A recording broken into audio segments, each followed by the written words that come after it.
commit a heinous crime, a major crime, and they'll lessen it down to a misdemeanor. How do you feel about that? I'm sorry, repeat the In question. other words, they have illegal alien commits a crime, a major crime, and they'll go about, they'll lessen that to a misdemeanor. In the court system, or?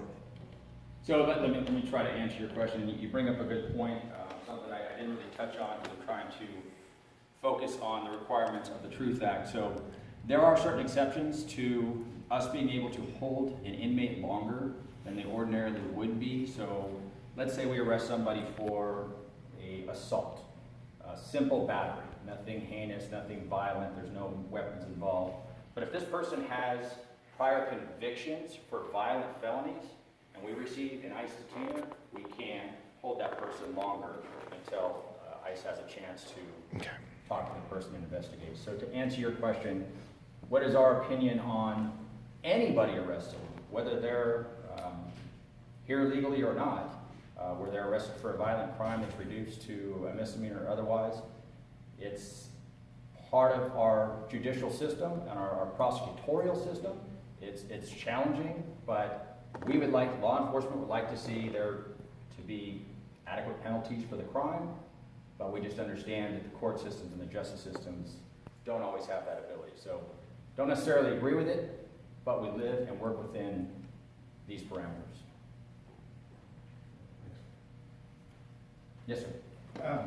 Regarding the 2017 transfer, you mentioned that man was arrested for vandalism and possession of a stolen firearm.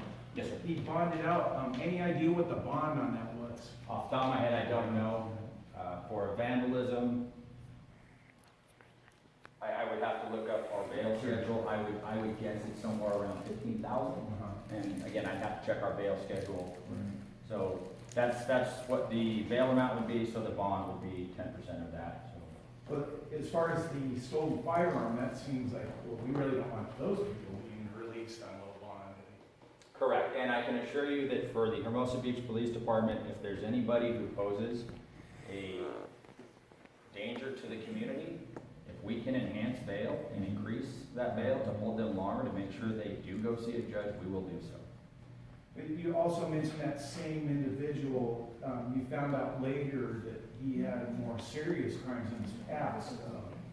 Any way to get all that information on board just for the next time? When you do get hold of someone like that? Yeah, let me correct myself. So when someone is arrested and booked, Right. their arrest history information, we get that almost right away. It might take 15, 20 minutes, Right. maybe an hour. But that doesn't prevent them from being able to bail or bond out. So You even can't if they enhance it on previous. correct. Well, and sometimes there is a bail enhancement. In this case, there were none. Because being arrested and charged previously, in this one case, the gentleman had a previous charge for attempt murder, Right. wasn't convicted. Right. So it's not something that we could do. You as can't bail really enhancement. enhance. Oh, that makes sense. Correct. Well, then, when you go to the 2018 stats, there was no holds. And is that just because now the state has interfered with your way of doing business so terribly that you actually, your hands are tied, you can't actually get a hold of ICE to hold these people? I mean, you didn't mention what any of these crimes were for these 6 people in 2018. Were there any you think that you deem necessary to hold just because of they were a dangerous individual, and were they run-of-the-mill crimes, or were they actually? Of these 5, there's none that were violent felonies, Right. that were something that would require us to try to take a deep dive and really look at their criminal history. But to answer part of your question is, had the Values Act not changed the limitations on law enforcement, I believe we would have contacted ICE on some of these. And if they happen to arrive at our facility before these individuals were released and take federal custody of them for immigration laws, that would have been on them and their choice. But to be in compliance with the Values Act, we can no longer contact ICE on these, forgive the term, run-of-the-mill arrests. Sure. Well, So is there any way the citizenry can assist you in to taking a stronger position with these people that should be held for ICE? Is there anything we can do? Can we contact our assemblyman, the congressman? Do you have any input what might help us to help you to do your job? Because, you know, we complain to you when criminals are running amok. So, I mean, you're the catch-all for all the complaints. Yes, sir. You said it. I could really just ask the community and the public to talk to their elected officials and the legislation. We're bound by these laws. We're going to comply with these laws. We don't always agree with the laws, but we're going to comply with them. Okay, well, we support you 100%, so we'll do some liberating, sir. Thank you, sir. Absolutely. So I came a little late. I have a couple questions. There's some handouts too. Please make sure you grab one. On the way. Those are the remainders right there? Yes, sir. Oh, thank you. Okay. He's giving me his if you want to give him mine. So I see the race. Do you have the nationality on these 5 that were arrested in your hold? Because I see the racial status. Not anything more than that. So it's really just based on the codes that we would use for their general race. I don't have anything more specific as far as country of origin. Is that what you're asking? Yes. No, I don't have that. Okay, I think it's just, I think it's worth pointing out because a lot of people make this argument that illegals are only Hispanic, and I could see one of them is white. So, and my stance is if you're here illegally, you need to go. I don't care what your skin color is. So I just think that's kind of interesting. That should be pointed out. And if so that's the first thing. The second thing, no, I mean, this is the meeting. When did the city council direct to have a meeting at a certain day in the year? Is that how this works, or do you, as the police department, decided to have this update? This was decided by the police department. Okay, so they initiate it. Yes. Okay, because it's interesting. I live in the city of Torrance, and the truth. This is the Truth Act. It came into law. Have the Truth Act. The Values Act made the change of what contact we can have with Right. ICE, but it is the Truth Act that mandated if we give ICE access to anybody in our custody, whether Right. they're a prisoner or just a temporary detainee, we have to report on that in the following calendar year. So Okay. technically, all of the data in 2018, because none of them were given access to ICE, Right. technically, we don't need to report on that, but for the purpose of today, we're not hiding anything, so we shared it. It was Good. those 4 in 2017 that we're here to report on. Okay, got it. And I just think, to me, it's like, and Torrance hasn't done this yet. To the best of my knowledge, they haven't had a public forum like this, so I have to talk to my city about this. Okay. So, in 2017, you honored all your ICE detainers, and after the SB 54, the sanctuary state law, in 2018, you honored no ICE detainer requests. Is that how I'm reading the stats here? We did not contact ICE in any of the 5 in 2018. We did not contact ICE because the law required if we did so, we would have to make the same information available, publicly available, of every arrestee, whether they had an ICE detainer or not. The staff time and workload that would be required to create a mechanism to post every single arrest that we make. There's, half a dozen a week for Hermosa Beach, and we're a small city. We'd have to do that for every single arrestee. So it basically made it to where you can either double or triple your workload for our jail staff, or just not contact ICE. And for the purpose of 5 detainers for the year, it was not worth it to the police department to make that dramatic change. And you said you don't know the specific crimes of each of the Not off the top of my The head. I ones mean, we do that have that were- information. I don't have that for the purpose of released today. in 2018. Look, I find it very disturbing to see the police department honoring the ICE detainers in 2017 and 2018 after a lawless law was enacted. They were all sent back into our community. How do we know, are you able to keep track if they've gone forward and broken more laws? Or what were their age groups? Do you know their? That, again, I don't have that for today. We have that information, I just don't have it for the purposes of today's. Can she file a FOIA to get it? Sure. Okay. And, I'm gonna say, I think the public release date, I think it rises to the occasion. You're saying it's a lot of work. LA County surprisingly enough, Sheriff Villanueva is gonna, after Sheriff McDonald, made release dates public after the SB 54 was passed. We were at a meeting this week and Sheriff Villanueva is gonna keep that in place, where the release dates are public. I would say it's worth it.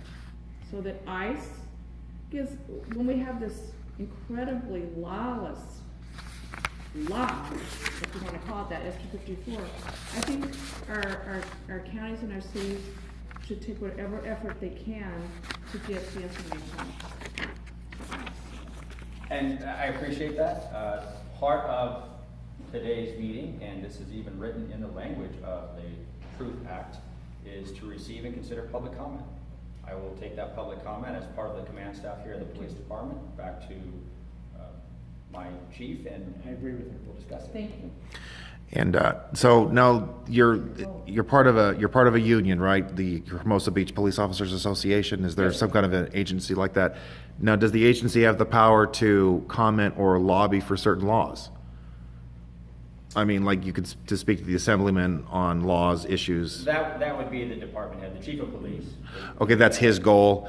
Well, I want to be part of this. I think that my assemblyman, our assemblyman, Al Maritsucci, he needs to get an earful from every police department because, we're seeing this like politicization of public safety here. Yeah. And this is really unacceptable. I mean, how many police officers, how many police deputies, they already put their lives on the line every damn day.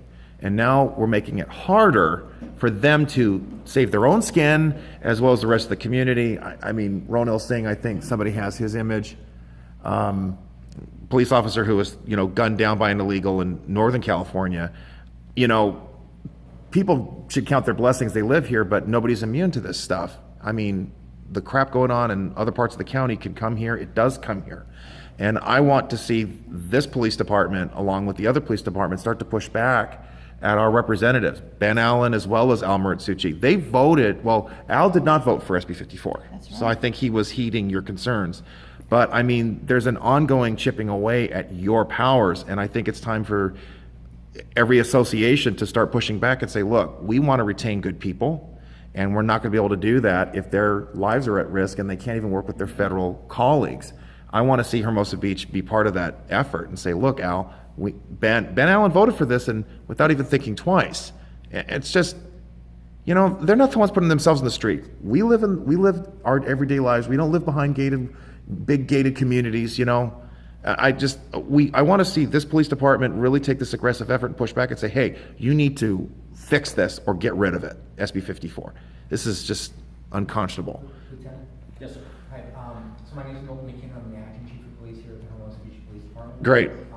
So my comments with regards to what you just said is this, that there are associations for not only the police department, for the police officers, so that's usually the POAs, police officer associations, but there's associations for the chiefs of police. Good. Okay. And so the chiefs of police, they do advocate up in Sacramento with regards to bills and there are laws that are being considered. And so just know that that is already occurring. What was the chiefs of police associate? What was their status on SB 54? I will let you know that I've been the acting chief for 6 months, and so I don't know what their stance was officially. I suspect that they explained how this impacts communities, right? So the police department is well aware of, when I say the police department, the chiefs and police departments are aware of the changes and the laws that have occurred, right? So that can go back to a lot of the changes in the laws that have occurred in the last 10 years, which have impacted communities, right? But as the lieutenant had mentioned, those laws are enacted, people vote on those laws, and we have to follow those laws. And so, Okay, actually, no. well, hold on just a second. Well, okay, all right. You said a lot of things, let me just finish. All right. So, we are complying with the law that has been put out. Now, I understand that there are a number of people who believe that some of the laws in place might be unlawful. That is not for us, or for me as the chief of police here, to decide that we're unilaterally not going to follow that and to direct my officer otherwise. So I agree with you that the police departments need to represent themselves and what they think is best for the safety of a community, and we do that within the confines and our ability to do that. So that is occurring. Can it be done better? Probably. And this is where I'm going to respond. Okay, I would urge you, even if it's an interim position, if they choose not to keep you as the permanent chief, you need to take a stance against SB 54. We need to see that kind of leadership. This bill is destructive. It is putting everybody at risk. And I would like to amend this. You know, we want police officers to represent their interests, but that interest must include the public one. I would encourage you, I mean, I don't want to, I think that would be part of showing your leadership that they should consider keeping you permanent, that you would say, this bill is awful. We need to take some leadership on this. I'll call the assemblyman later today and say, you need to start reaching out to chiefs of police. And I'm soliciting this to you that, hey, you need to fight against this bill. He voted against, I think he voted against the Truth Act. Al voted against that too, our Trust Act. I might be confusing him. But we need to start seeing this. I don't think police chiefs should just go, well, we have to take orders. We have to fight back. And support you in doing that. So that's what I'm urging. That's what I would urge the chiefs, the police officers, and the Chiefs Association. The sheriffs have already done it. They're still against SB 54. Right. And so you recognize there's a difference between a police chief and a sheriff? I do, because sheriffs are in charge of unincorporated or county facilities. Right. The important part is you recognize that they're elected, right? And so as an elected representative, they're then representing people that they've been elected. Well, we've had questions about Villanueva, but Right. So I will tell you that I understand where you're coming from. This is a political issue. The police department is by law supposed to follow laws, right? And so I certainly have my personal opinions about things.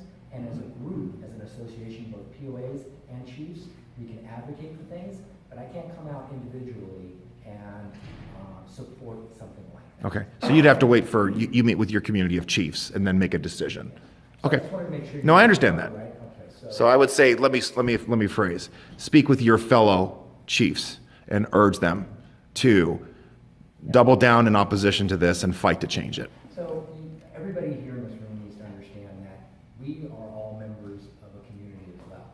And so we have families and we have relatives. And so we're living under the same issues that you're living under, right? So just understand that we, as an organization, will comply with the law and we will do what we can do to ensure the community safe. Yeah, in regards to following the law, it would seem to me that California is actually in a state of rebellion with the United States government. So when you say we're gonna follow the law, at what point would a law enforcement officer say, no mas, this is too much? Because like I say, it just seems to me, open state of rebellion against the federal authorities. Right. So how many laws are you willing to hold your nose to enforce, or not enforce in this case, before you say, no, that's not enough? Maybe our illustrious governor is going to tell you to confiscate privately owned firearms for us. Are you going to follow through with that? Or is there at some point the law enforcement community will actually say, no, we're not going to do this. We are going to follow the law. I mean, like I say, SB 54, to my thinking, seems unjust. I mean, Right. they're picking and choosing what laws they want to follow. And then you guys are caught in a poor situation, of course, and I'm not trying to keep it on to you, but do you ever speak about at a certain point, we're not in compliance actually with the law when we're following what the state of California deems us to follow? Right, and so I think you hit it on the head, is you're trying to put me in the middle of this, and this is a federal issue versus a states' rights issue, right? And so I'm not about to delve into that right now. I mean, if they declared that everybody wearing a bright orange vest should be arrested, I suspect that we would probably see some pushback with regards to that, right? Well, we're seeing lots of pushback to this SB 54, but it's falling on deaf ears. And it seems like our government officials are catering to people that are here legally that actually have no civil rights and disregarding our rights. I'm not understanding. I'm just a man asking some questions. Right, and I wish, if I could solve this, I think I'd be doing something other than this right now. I'd You'd much be stronger governor. man than I actually am. It's a difficult spot that we're in right now. Well, we- Yeah, it we is. appreciate you, sir. Yeah. I'm sorry to give you a hard time. It's terrible. But if I could ask one more question.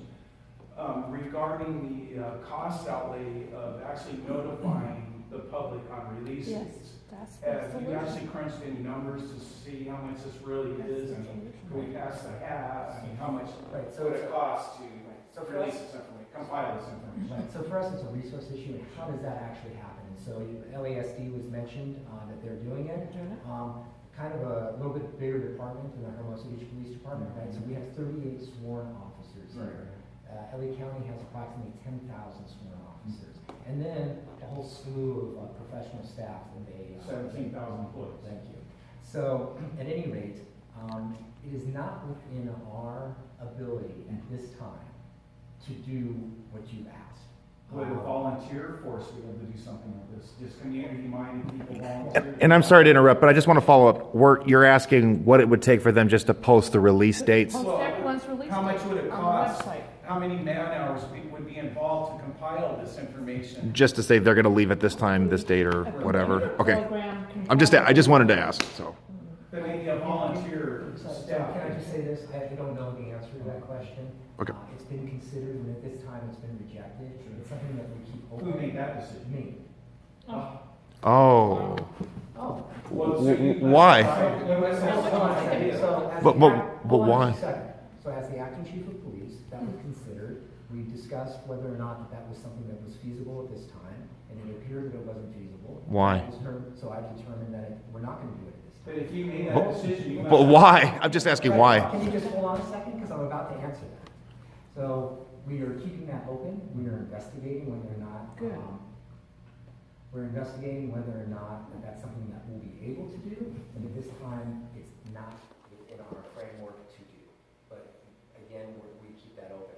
Let me just say this. Oftentimes people say, well, and they sit in the back of the room, well, why don't you do this? Or, why don't you consider this?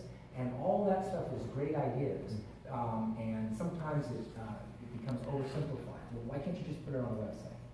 Well, putting something that's an idea into practice doesn't always work as easily as one might just assume. So it is something we're considering, but at this time it's not in place, and we'll have to see where it goes from there. I will ask you this. If you'll notice, aside from LASD, you'll see that, as I understand it, I don't know of any other agency that is doing it. Alameda does it. Okay. Contra Costa does it. That's Orange County. Orange County does it. Right. Yeah. And all those agencies that you've just mentioned are certainly a little bigger than our 38, right? And so Okay. I'll just tell you. Okay, sir, with all due It respect, is a resource. we understand that a sheriff's department is larger. I feel it's a little condescending. I just want to address that. We understand that difference. So what the question I don't feel was answered is, you're saying it's a finance issue or a time, like manpower? It's a resource. Okay. Which ultimately ends up being a finance issue. Sure. But aren't they put into a database? What? Aren't they put into a computer database, Who's they? inmates? Yes, everybody is. So couldn't you find a computer programmer So that could say? I don't really want to extend this conversation. Doesn't seem that Exactly how does complicated. this semantically work, okay? So it's something we're considering. You understand? I'm sorry, he had his hand up and he's asked. Hmm. Go ahead. Okay, I think we all agree that SB 54 is unconstitutional. I'm just hoping that it's challenging the courts by our federal government so that they can do what they have to do with this law, because it's putting a lot of American citizens in danger. As you can tell, the shirt that I'm wearing, Joe Story was murdered in October the